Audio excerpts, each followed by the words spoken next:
नमस्कार, स्वागत है आपका हमारे इस यूट्यूब चैनल पर। मैं उमंग श्रीवास्तव आपका हार्दिक अभिनंदन करता हूँ। CUET 2024 की प्रक्रिया शुरू हो गई है और फॉर्म भरे जा रहे हैं और आप जिनको देख रहे हैं स्क्रीन पर, ये हैं प्रोफेसर राकेश पांडे, जो कि किरोड़ीमल कॉलेज में सीनियर प्रोफेसर हैं फिजिक्स के और CUET के जनरल भी माने जाते हैं, क्योंकि इन्होंने ही सबसे पहले मार्क्स जिहाद का मुद्दा उठाया था और उसके बाद जो है वो एक कॉमन टेस्ट कराने की बात सामने आई थी और ये कॉमन टेस्ट हो रहा है और इसका तीसरा एडिशन इस वर्ष है।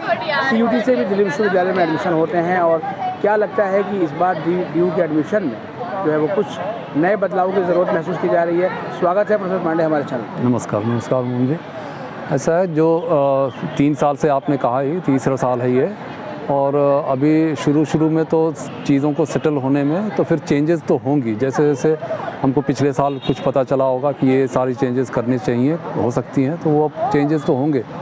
लेकिन जिस डायरेक्शन में मुझे लगता है कि इसको जाना चाहिए, एक तो ये है कि मैंने पिछले बार भी कहा था कि एग्ज़ाम में बहुत सारे सब्जेक्ट्स का एग्ज़ाम लेना नहीं चाहिए। जितने कम से कम एग्ज़ाम हम लें इसमें, और उन्हीं मार्क्स को लेकर के हम कैलकुलेशन करके और फिर सेट करें कि कैसे उसको क्राइटेरिया को यूज़ कर सकते हैं एडमिशन के लिए।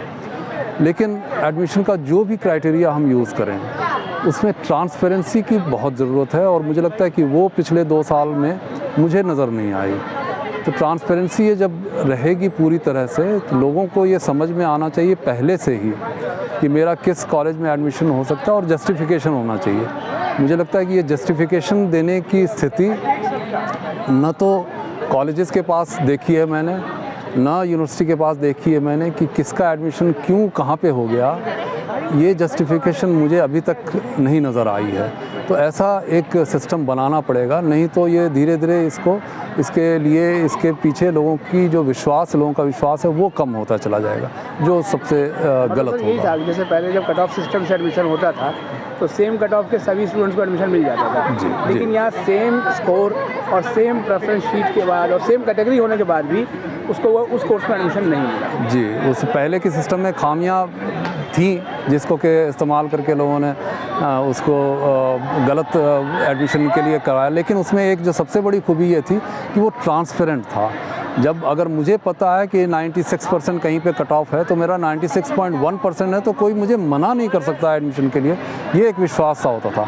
अभी इस सिस्टम में वो विश्वास नहीं जग पाया है, क्योंकि ट्रांसपेरेंसी नहीं नज़र आ रही है। जो विश्वास है लोगों का, जो पहले कट ऑफ सिस्टम था उस पर ज़्यादा था, वो इसलिए क्योंकि हमें ये पता होता था पहले से ही कि मुझे कोई मना नहीं कर सकता एडमिशन जहाँ मैं चाहता हूँ, जहाँ मैं देख रहा हूँ। चाहे आप एडमिशन 20 का 50 आपको लेना पड़े, आपकी सीटों की कोई रिस्ट्रिक्शन नहीं होती थी, लेकिन हमारी जो ट्रांसपेरेंसी वो सबसे सुप्रीम होता था। अभी क्या हो गया है कि बाकी सारी चीज़ें तो ठीक हो गई हैं, लेकिन ट्रांसपेरेंसी के कॉस्ट पे हुई है, वो मुझे लगता है कि उस पर ध्यान देने की ज़रूरत है। CUET में तो सर UGC ने आपकी बात मान ली और जो 10 सब्जेक्ट की जगह पर जो है वो अब 6 के ही एग्ज़ाम देने हैं, तो यानी कि आपकी बातों का काफ़ी प्रभाव होता है। तो दिल्ली विश्वविद्यालय की पिछले साल की जो एडमिशन प्रक्रिया रही सर, उसमें आपको कहाँ पर जो है वो पॉजिटिव और कहाँ नेगेटिव पक्ष नज़र आया? हाँ, 2 चीज़ें मैंने सुनी है, पता नहीं कहाँ तक, तो धीरे धीरे पता चलेगा कि एक तो सब्जेक्ट्स कम कर दिए हैं, लेकिन दूसरा ये भी सुना है कि नॉर्मलाइजेशन भी अब नहीं करेंगे। ये दोनों मुझे लगता है कि एक दूसरे के कॉन्ट्राडिक्टरी हैं, क्योंकि अगर आप डिफरेंट बैकग्राउंड्स के बच्चे को अगर आप एक ही एग्ज़ाम के थ्रू आप एडमिशन कराते हो, कोई एक ही एग्ज़ाम लेते हो, तो उसमें नॉर्मलाइजेशन साइंटिफिक तरीका वही होता है कि नॉर्मलाइज़ करो। जब डिफरेंट बैकग्राउंड के बच्चे ना हों, एक ही बैकग्राउंड का बच्चा अगर एक एग्ज़ाम देता है उसमें नॉर्मलाइज़ करने की ज़रूरत नहीं होती। लेकिन अगर एक ही एग्ज़ाम कई डिफरेंट बैकग्राउंड के बच्चे आ रहे हैं, तो जितने आपने पेपर्स कम किए हैं, इसका मतलब स्कोप ज़्यादा बढ़ा कि ज़्यादा डिफरेंट बैकग्राउंड के बच्चे एक ही एग्ज़ाम दे रहे हैं। तो उसमें नॉर्मलाइजेशन को पूरी तरह से छोड़ना, मुझे लगता है कि इसमें पुनर्विचार करना चाहिए। और DU सर नॉर्मलाइज स्कोर पर ही एडमिशन लेता रहा। हाँ, नहीं, वो मुझे लगता है कि वो ठीक है। हाँ, अगर नॉर्मलाइजेशन का प्रोसीजर ट्रांसपेरेंट होना चाहिए। मुझे ये दिक्कत ये है कि कोई ट्रांसपेरेंसी नॉर्मलाइज कैसे कर रहे थे ये किसी को नहीं पता होता था। तो नॉर्मलाइजेशन का भी एक प्रोसीजर होता है जो ट्रांसपेरेंट तरीके से किया जा सकता है, वो अगर करेंगे तो लोगों को विश्वास बढ़ता है फिर उससे। CUET का सर पिछली बार जब रिजल्ट आया और उसके बाद DU का CSS पोर्टल शुरू हुआ, फर्स्ट एलोकेशन में लगभग 82,000 से ऊपर सीटें एलोकेट की गई। और लगा कि पहले झटके में ही सारी सीटें भर जाएंगी, क्योंकि एक्स्ट्रा सीट एलोकेट की गई थी। लेकिन जो मामला मॉप अप राउंड तक भी खिंच गया और फिर भी जो है वो लगभग सीटें 65,000 के आसपास ही जो है वो भर पाई, और कहा जा रहा है कि 5-6 हज़ार सीटें खाली रह गई। क्या मानते हैं सर, क्या वजह रही इसकी?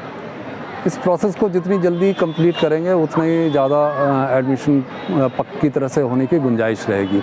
जितना ज़्यादा खींचेंगे, ये जितना ज़्यादा डिले होगा, ये हमने कट ऑफ के टाइम में भी हम ये देखते थे कि पहला दूसरा कट ऑफ सब कॉलेज का अपना अपना होता था। किसी कॉलेज में पहले दूसरे कट ऑफ में होता है ज़्यादा एडमिशन, किसी में तीसरे चौथे में होता था। तो उस टाइम में एक बार एडमिशन हो गया तो हो गया, अगर उस टाइम में रह गया तो फिर आप चाहे उसको लंबा 2 महीने तक खींचते रह जाओ, बाद में खोल भी दो, क्योंकि सब बच्चे सेटल हो जाते हैं, कहीं ना कहीं पैसे दे देते हैं। एक बार पैसे दे दिए किसी ने तो उसको फिर रेजिस्टेंस हो जाता है, उसको फिर वहाँ से निकालो, दूसरी जगह करो। और यहाँ भी मैंने सुना है कि जब रिफ़ंड की बात आती है तो वो प्रॉब्लम होने लगती है। तो इसीलिए रिफ़ंड के चक्कर में कई पेरेंट्स रिफ़ंड नहीं अफोर्ड कर सकते हैं, इतना डिले नहीं अफोर्ड कर सकते हैं। तो इसलिए जितने जल्दी से जल्दी ये छोटे पीरियड में, छोटे विंडो में काम हो जाए तो वो पक्का काम होगा, अदरवाइज़ ये खिंचता रहेगा। मतलब सर, एक जो ड्यू को जो नुकसान हो रहा है उसका एक कारण डिलेड जो एडमिशन प्रोसेस है। जी बिल्कुल आप मानते हैं? बिल्कुल। इसको जितना छोटे से छोटा, ये first phase, second, third, fourth से ज़्यादा जब नहीं जाएगा तो एडमिशन ठीक हो जाएगा। उसके बाद कई बार तो मैंने देखा कि पहले से डिसाइडेड नहीं है, उसके बाद भी नई नई लिस्टें आनी शुरू हो जाती हैं, नई नई तरह की लिस्टें आनी शुरू हो जाती हैं, जिसमें वो बीच में, तो आप जब प्रोसेस के बीच में ही कोई नई नई चीज़ें सोचते हैं, इसका मतलब आपका प्रोसेस ठीक चल नहीं रहा है, वो फिर ढंग से एडमिशन नहीं हो पाता। यानी पहले से वो कहीं ना कहीं प्लानिंग की कमी लगती है। बिल्कुल प्लान्ड वे में हो, सबका डेट्स हो। अगर आप 4-5 लिस्ट अगर आपने निकालनी है, आप डेट्स पहले से अनाउंस कर दो, ये होगा, इसके बाद नहीं होगा, एक बार नहीं होगा, ये भी आप कर दोगे तो चाहे 65,000, मैं वो कह रहा हूँ कि आपने लास्ट में लंबा खींच दिया होगा, 2-3 हफ्ते और खींच दिए होंगे, लेकिन उससे कोई ख़ास फ़र्क नहीं पड़ा होगा।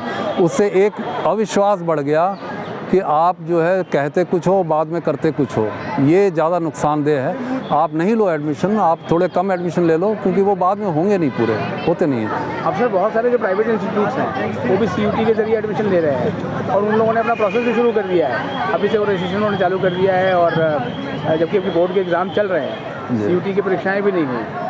इवन IP यूनिवर्सिटी में भी कहा है कि अब CET से भी लेंगे और CUT से, और उन्होंने रजिस्ट्रेशन शुरू भी कर दिया है। तो क्या आपको लगता है सर कि दिल्ली विश्वविद्यालय को ये बोर्ड एग्ज़ाम ख़त्म होने के तुरंत बाद अपना जो है वो पोर्टल CSAS लॉन्च कर देना चाहिए? मैंने वही कहा कि जितने जल्दी से जल्दी इस प्रोसेस को हम पूरा करेंगे, हमारी सीटें भर जाएंगी और अच्छे बच्चे आ जाते हैं। जो ये चीज़ प्राइवेट यूनिवर्सिटीज़ को पता है तो वो इसी दौड़ में सोच रहे हैं कि DU को हम बीट करें। DU को भी उनको बीट करने के लिए कुछ न कुछ तरीका अपनाना चाहिए और जल्दी से जल्दी ये प्रोसेस को शुरू करना चाहिए। विड्रॉल को लेकर सर जो है वो जो DU को छोड़ गए, उनके मन में बहुत टीस है कि उनको जो है वो अभी तक भी अपना फ़ी रिफंड नहीं मिला, और अब जाके 6 महीने के आसपास जो है वो उनको अब फ़ी रिफंड मिलना शुरू हुआ है। आप क्या मानते हैं सर कि जो फ़ी पेमेंट की जो व्यवस्था है वो सेंट्रलाइज होनी चाहिए या उसे कॉलेजों पे छोड़ दें? सेंट्रलाइज तो रखना पड़ेगा, क्योंकि कॉलेज पे छोड़ नहीं सकते, क्योंकि कॉलेज में पैसे जाते नहीं हैं। अगर हम ये उम्मीद करें, पैसे तो यूनिवर्सिटी में ही सारे कॉलेजेस के जब एडमिशन होते हैं पैसे यूनिवर्सिटी में ही जाते हैं, तो इसलिए रिफ़ंड के टाइम में पैसे यूनिवर्सिटी वाले ही दे सकते हैं। हाँ, क्योंकि कॉलेजेस को तो कई बार 2-3 महीने के बाद आता है, तो कॉलेजेस को इसमें इन्वॉल्व किया जाना पॉसिबल होगा नहीं। लेकिन यूनिवर्सिटी को दिक्कत ये है कि यूनिवर्सिटी को ये स्केल इतना बड़ा हो जाता है कि हर एक कॉलेज का 70 कॉलेज को वो डील कर रही हैं, उसमें नंबर्स इतने ज़्यादा हो गए। तो इसके लिए जब तक कि कोई एक सेल सा नहीं बनाएंगे जो स्पेशली इसके लिए डेडिकेटेड होगा, मुझे लगता है जो लोग हैं उन्हीं से अगर उम्मीद कर रहे हैं कि ये भी काम कर लेंगे, तो ये उनको फिर से दोबारा सोचना चाहिए। कोई सेल बनाएं जिसमें इसी चीज़ को डील करने के लिए एडमिशन के टाइम में ज़रूरत होती है। लोगों को रिफ़ंड जब अप्लाई करते हैं तो जितनी जल्दी से जल्दी मिल जाए, उनकी अपनी ज़िंदगी के लिए, उनके अपने प्लानिंग के लिए अच्छा होता है, तो वो करना चाहिए, उसमें डिले नहीं होना चाहिए। सर, जहाँ CUT के लिए जो है वो कोचिंग का एक नया फ्लेवर आ गया है, जब DU में प्रवेश की बात आती है तो प्रेफरेंस शीट आती है, और इसको लेकर आपने पिछले साल भी बोला था, और इसको लेकर बड़ी दुकानें खुल गई थी और अच्छा खासा अमाउंट जो है वो स्टूडेंट से चार्ज किया जा रहा था प्रेफरेंस शीट बनवाने को लेकर। तो क्या आपको लगता है सर कि ये जो प्रक्रिया है, इससे गाँव देहात के जो बच्चे हैं वो ठीक से समझ नहीं पा रहे? जी, इसमें वही है, मैंने जो कहा कि अगर ट्रांसपेरेंट तरीका होगा, कई सारे वीडियोस आएंगे। मुझे तो कई बार ये भी लगा है, पिछली बार भी मैंने आपसे कहा था कि कई बार बीच बीच में ही प्रोसेस को रिफ़ाइन करने की, रिवाइज़ करने की शायद ज़रूरत हो जाती है इनको, और वो अगर रहेगा तो हमेशा कन्फ्यूज़न सा रहेगा, और इस कन्फ्यूज़न का फ़ायदा फिर ये लोग उठाते हैं। पता इनको भी नहीं होता कि कैसे भरना है, लेकिन इसी बहाने वो 4,000 रुपये आपसे ले लेंगे कि मैं आपका भर दूंगा, और जब आपके हिसाब से एडमिशन नहीं हुआ तो जस्टिफाई भी कर देंगे, आपका ये नहीं था, वो नहीं था, लेकिन 4,000 रुपये आपसे ले लिए। इसलिए जो चीज़ पता ही नहीं है, जिस चीज़ की क्लैरिटी नहीं है, जो ट्रांसपेरेंट ही नहीं है, अगर ट्रांसपेरेंट नहीं रहेगा तो ये सारी चीज़ें होंगी, तो ट्रांसपेरेंट करने की ज़रूरत है। सर, पूरी तरह से जब प्रक्रिया ऑनलाइन होती है तो कुछ परेशानियां भी होती हैं। पूरा साइबर कैफ़े का एक तंत्र शुरू हो गया है, तो क्या आपको लगता है सर, जब DU अपना एडमिशन प्रोसेस शुरू करे तो कुछ ऐसे सेंटर्स चाहे कॉलेज में बनाए कि जहाँ चाहे पेरेंट्स जो उतने पढ़े लिखे नहीं हैं तो अपना फॉर्म भरवा सकें आकर?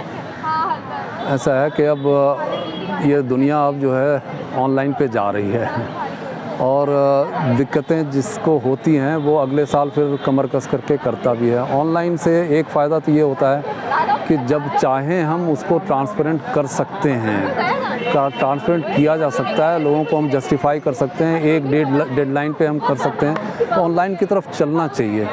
ऑफ़लाइन जब तक हम स्कोप रखेंगे ऑफ़लाइन का, तो ऑनलाइन पे शिफ्ट करने में परेशानी भी रहेगी। तो मुझे लगता है कि ऑनलाइन को ही प्रमोट करना चाहिए, ऑफ़लाइन को जितना ज़्यादा डिस्करेज किया जाए, मेरे हिसाब से वही करना चाहिए। आज का लास्ट सवाल, जो DU की एडमिशन प्रक्रिया है उसमें एक बिग चेंज आपको क्या लगता है जो आप कहेंगे VC साहब को कि वो उस पर ध्यान है? ये मैं वही हमेशा से कहता रहा हूँ, ट्रांसपेरेंट करें और शुरू से ही सिस्टम को रखें, चाहे एडमिशन पूरे हो या ना हो उसकी चिंता ना करें, लेकिन जो पहले से अनाउंस किया हुआ था उसमें एक्सटेंड ना करें। कोई एक्सटेंशन की ज़रूरत नहीं है, कुछ भी बाद में रिवाइज़ करने की ज़रूरत नहीं है। ट्रांसपेरेंट तरीके से करें तो लोगों को सेटिस्फैक्शन भी होगा, और एक सेल भी बनाएं जिसमें इंडिविजुअल परेशानियों को डील करने की शक्ति हो, क्षमता हो उस सेल को, तो वो सेल भी बनाएंगे तभी जाकर के ये सेटल हो पाएगा ढंग से। बहुत बहुत धन्यवाद प्रोफेसर राकेश पांडे जी हमें समय देने के लिए।